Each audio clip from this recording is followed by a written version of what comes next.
पूर्व विधायक लक्ष्मण तिवारी ने पत्रकार वार्ता के माध्यम से वर्तमान की भाजपा सरकार के खिलाफ कई आरोप लगाए। साथ ही कानून व्यवस्था को लेकर भी उन्होंने पुलिस विभाग को घेरा और उन्होंने यह भी कहा कि अगर कानून के रखवाले ही कानून की रक्षा करने में अक्षम है तो हमें स्वयं कानून हाथ में लेना चाहिए। विकास दिख रहा है, समुचित विकास दिख रहा है रीवा का। और इसके बाद 20 करोड़ रुपया मनरेगा के नाम पर जो आया रीवा में, वो 20 करोड़ रुपया मशीनों के दम पर मजदूरों को काम करने के लिए आया था और 70% कागजों में ये जो इसका पैसा था जन कल्याण का, वो ख़त्म हो गया। मैं मांग करता हूँ कि सीआईडी जांच करना चाहिए। अब मुख्यमंत्री जी, अगर सच में आपकी हिम्मत है तो मैं जो दोनों विषय कह रहा हूँ इसकी आप जांच कराइए और इसमें कौन कौन नेता इन्वॉल्व है।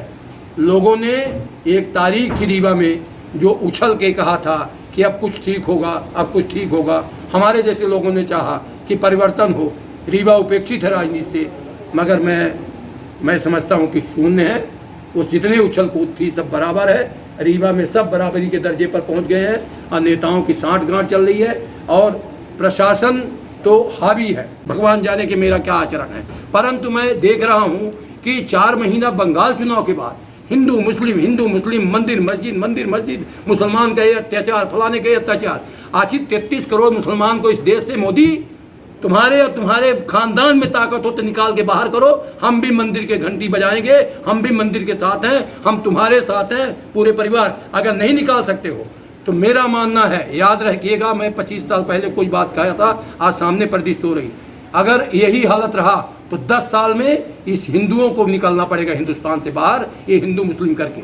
और लोकतंत्र में व्यवस्था होती है, लोकतंत्र में हिंदू का भी अधिकार है, मुसलमान का भी अधिकार है, ईसाई का भी अधिकार है। ये तमाशा नहीं चलेगा हिंदू मुस्लिम वो जला रहा। मैं ममता बनर्जी को आपके माध्यम से वीर नारी का पुरस्कार देना चाहता हूँ इस देश में।